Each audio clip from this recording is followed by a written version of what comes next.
Hey my friends, welcome to Daily Faith today. My name is Philip Cameron, and boy, am I glad to see you today. I got to bed at 5 o'clock this morning.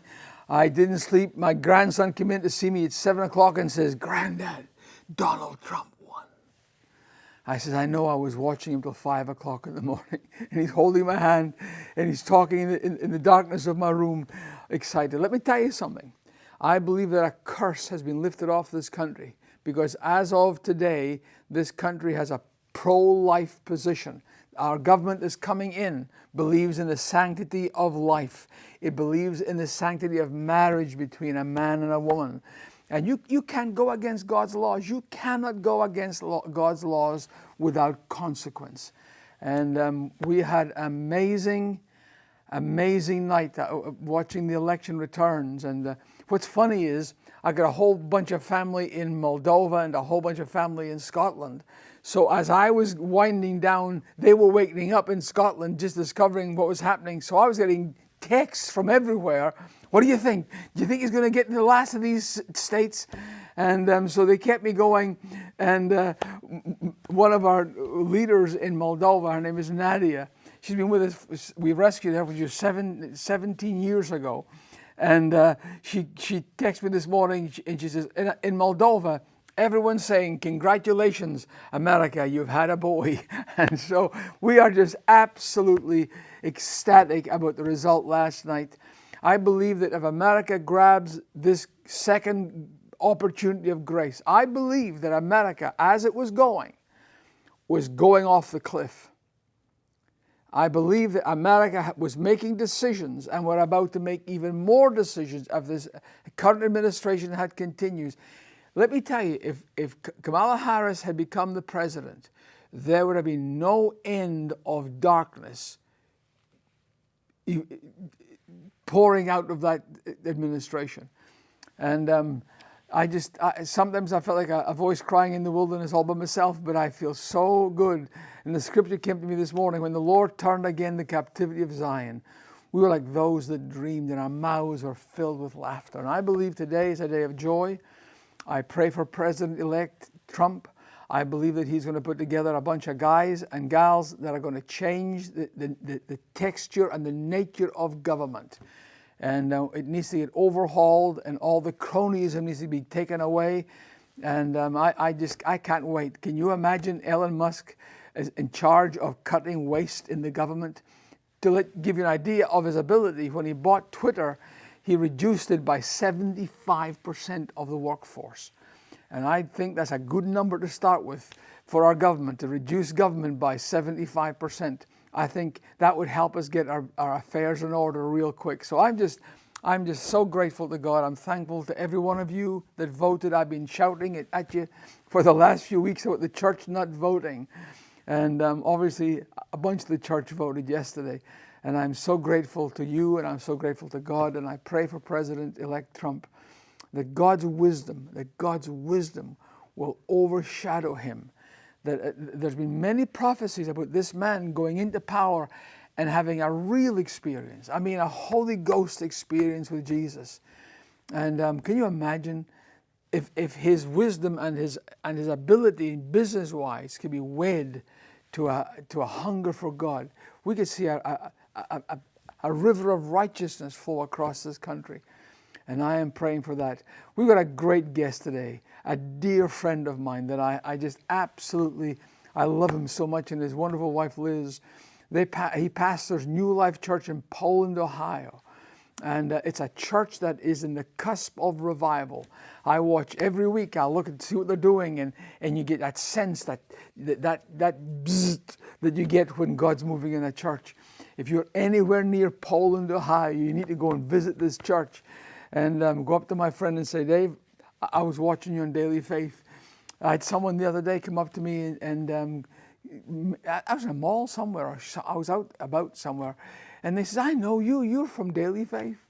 And so we are just grateful today for what God's doing. I believe there's a new day. The atmosphere feels different in my spirit, and I believe that we are about to see something great. Do me a favor, share this broadcast.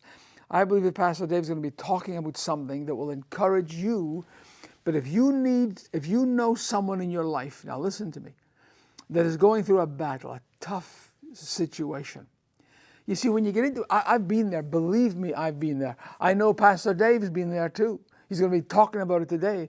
I walked with him through some of the darkness. I know.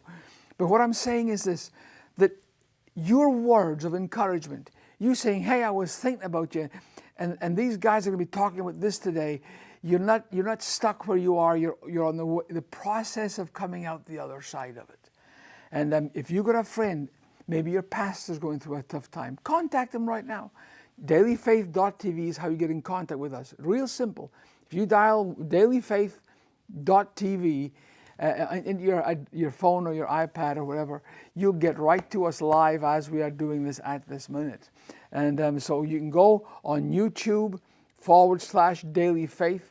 I think we're almost up to 1,000 viewers now. That's pretty good. I'm happy for that because it takes a long time to get there. YouTube.com /dailyfaith. And we're just going to have a great, I really believe that what Pastor Dave Allman is going to speak today is going to be life and hope. And let me say this, on the youtube.com /dailyfaith, I do reels all the time, 45-second thoughts. And they have become very, very popular. I think, we've had about 3 million views in the last few months, Andrew? We have about 3 million views in the last few months. It's amazing. And so we want you to look at those and watch those, because I believe it may just be the nugget you need in your spirit to keep going on to victory. Because I'll tell you now, victory is on its way. I'm delighted you're with us. Welcome to Daily Faith.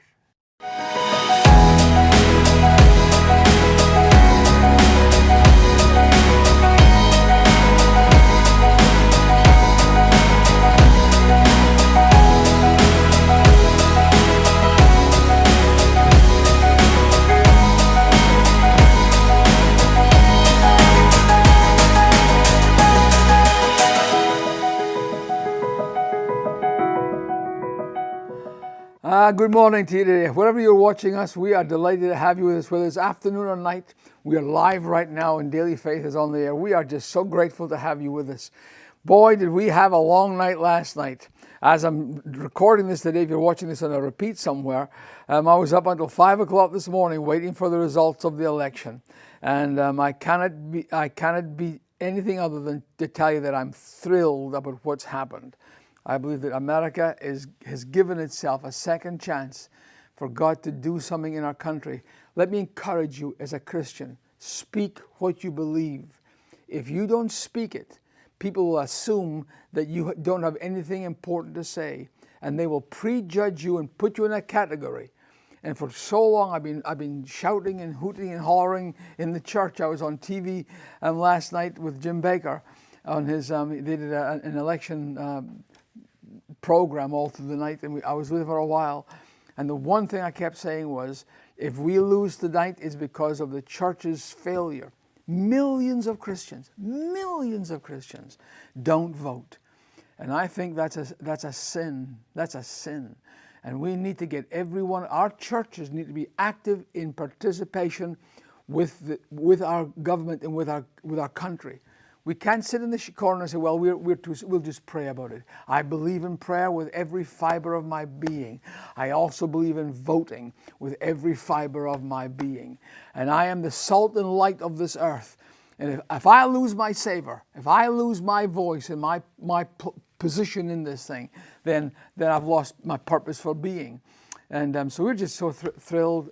President-elect Trump, and President Trump, 45 and 47, is on his way to the White House, and I believe that God is going to use that as a spark plug to bring a revival to America, because America made decisions yesterday. We made decisions for life. Let me tell you something. The government that would have been, if the administration that's in right now would have continued, life would have been cheapened and devalued even further.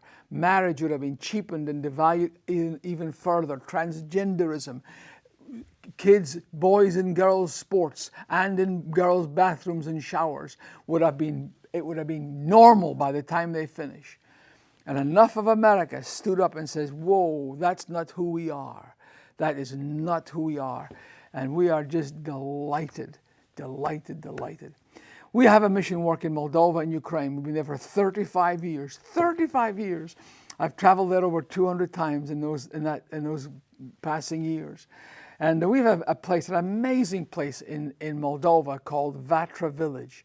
It is a village right on the largest lake in the country. It was built for rich people to have a summer dacha on the lake.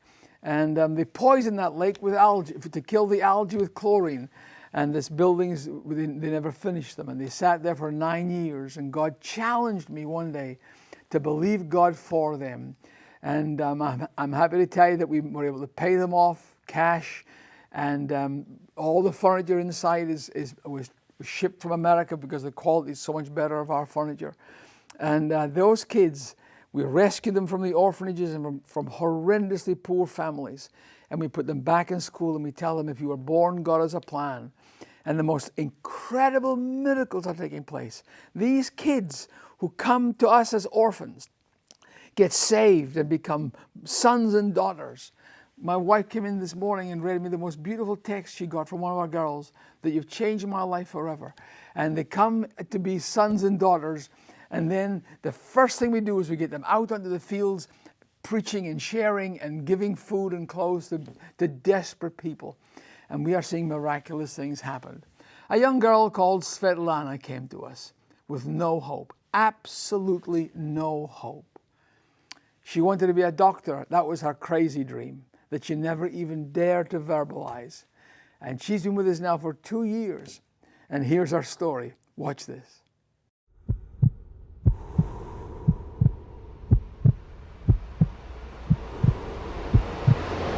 The most devastating moment from my life was when I had 12 years and I became an adult just in one night when I had to save my mother's life. Hello, my name is Svetlana. I was born in a small village from Moldova. I have an older brother and I should have an older sister that could take care of me. When I was a child, I knew what it means to work because I helped my parents to raising animals and to work in land. My father was violent with me and my family. The most devastating moment from my life was when I had to save my mother's life because my father's beating her so bad. After the moment with my mother when I had to save her life and I didn't know how to do it, I realized that I want to become a doctor to save many others' lives. When I finished high school, I was afraid because I didn't know what to do and how to continue my studies because of financial situation in my family. And I prayed a lot and God gave me the answer, and it was the orphan's hands. Now I'm studying to become a doctor and I want my future profession to be a way to serve the people, because by saving the bodies, I want the souls be saved as well. Thank you for everything you're doing for me and my future. May God bless you.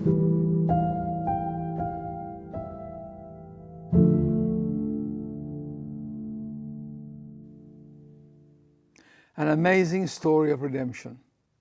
Every girl you see in our videos, if a trafficker gets them, they are worth $300,000 a year for the human trafficker.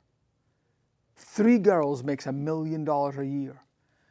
Throw them a Happy Meal once a day and beat them, and a few drugs to keep them calm. And they'll lie in that bed and be servicing men 30 to 50 times a day. That's what could have happened to Svetlana if there wasn't an orphan's hands and a Vatra village to stay in.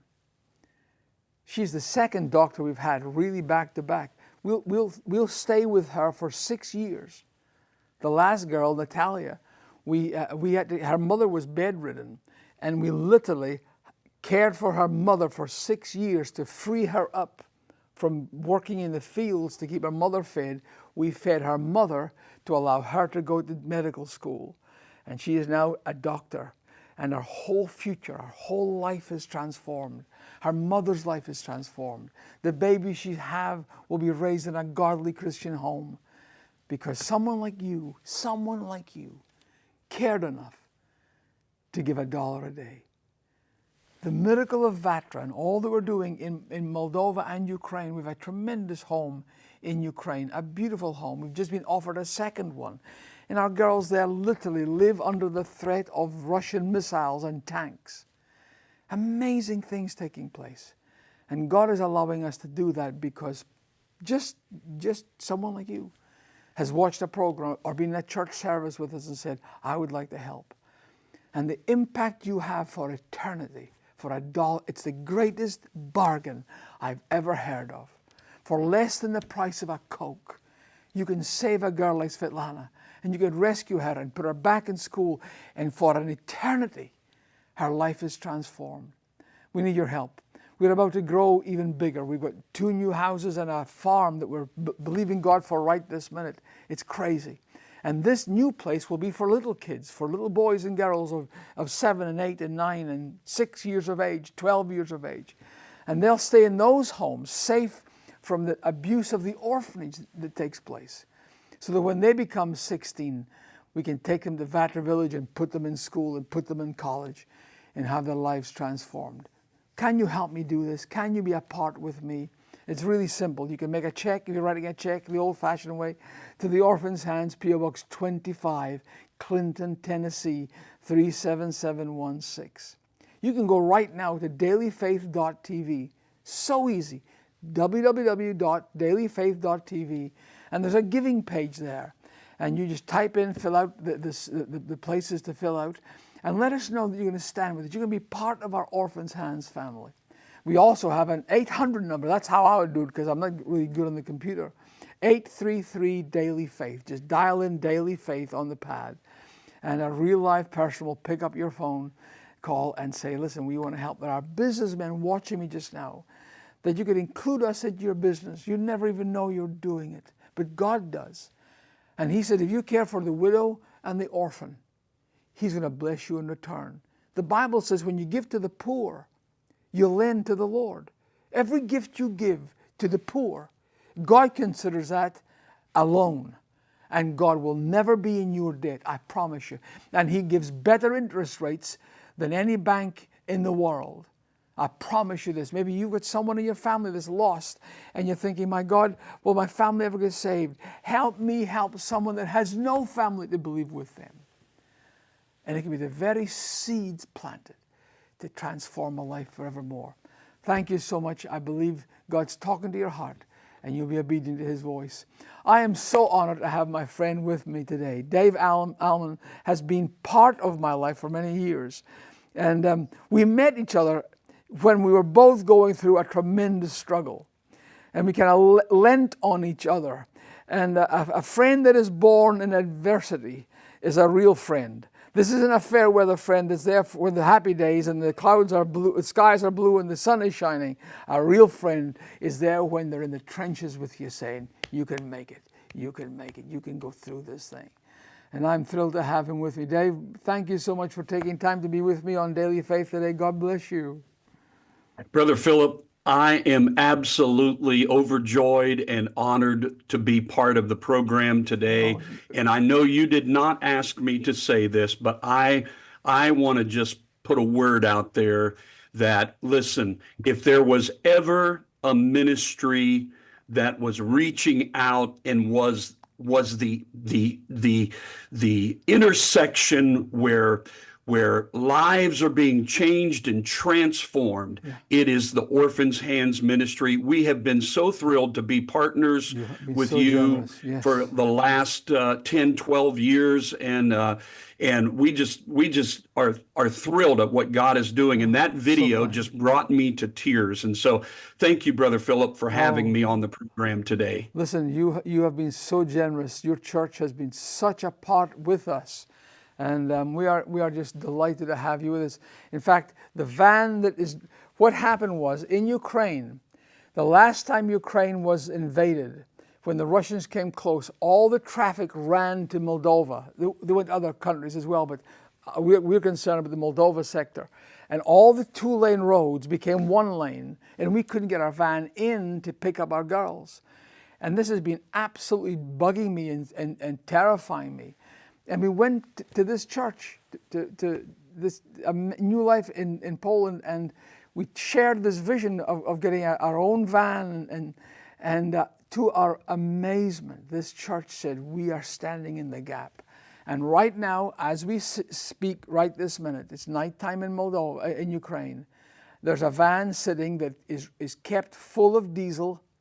It never gets below 1 stroke from full, and they fill it back up again. Because I want, at a moment's notice, if the Russians have invaded the waterfront, they literally can come across and come up where our house is. Our girls can get in that van and run to safety. And that was made possible by New Life.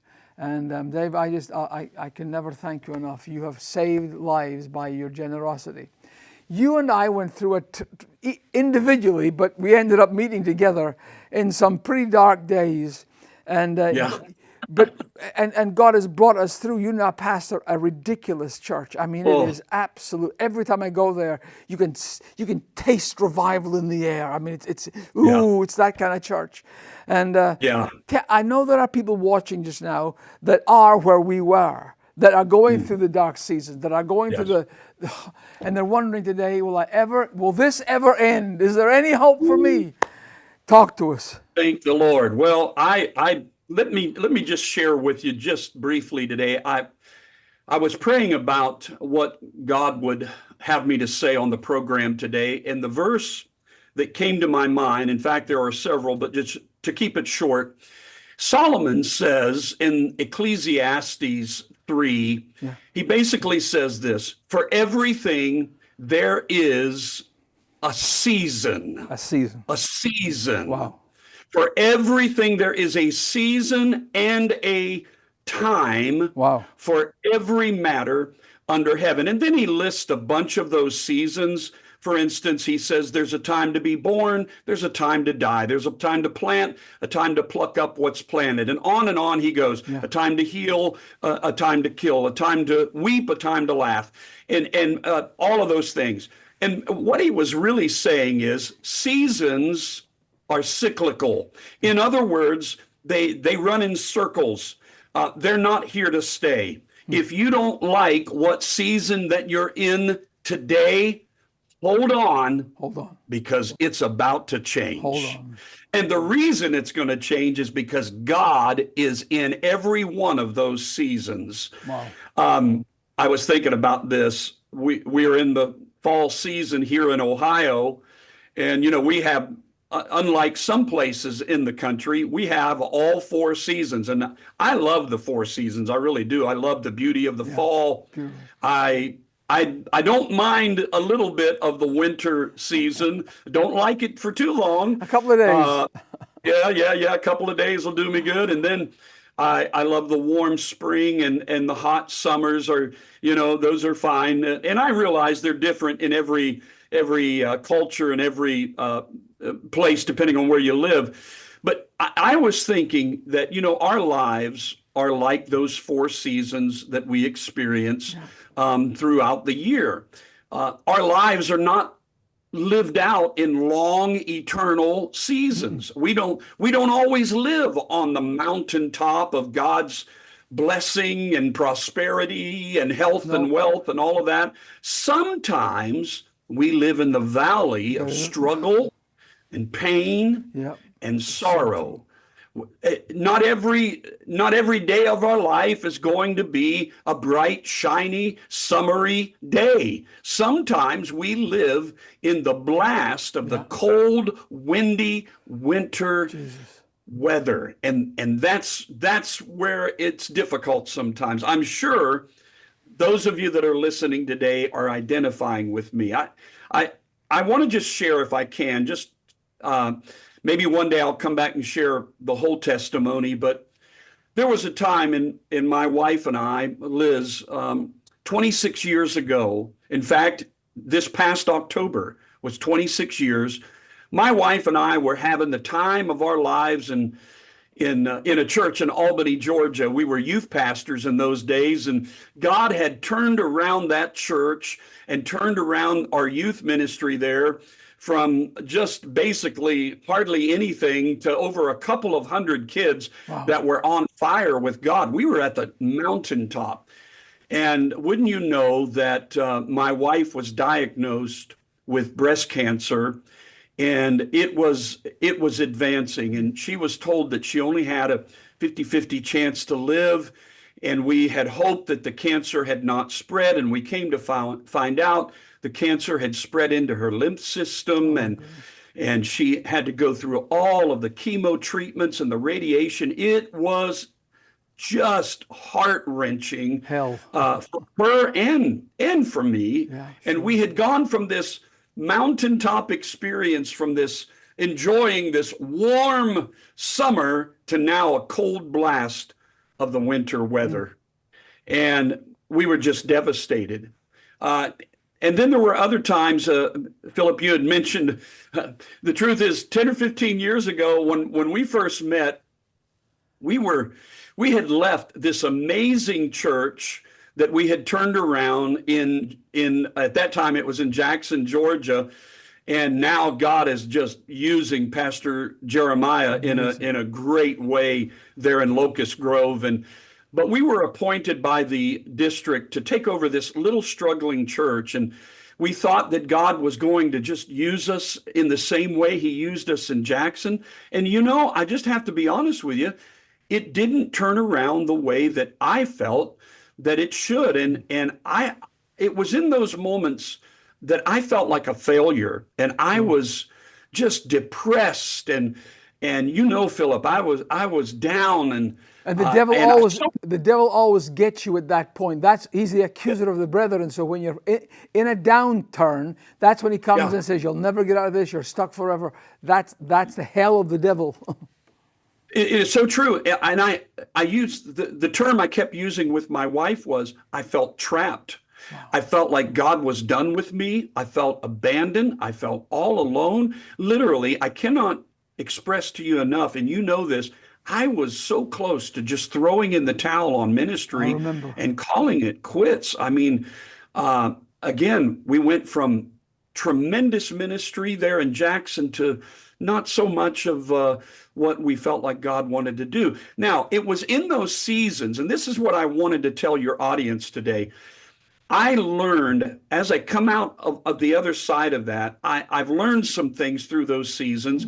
And the questions that I learned to ask were simply these. Number one, when you're in a tough season, ask yourself this: how can this season direct me? It's what I call the season of revelation. Wow. I've always said it like this: for every devastation, there is a revelation. Absolutely.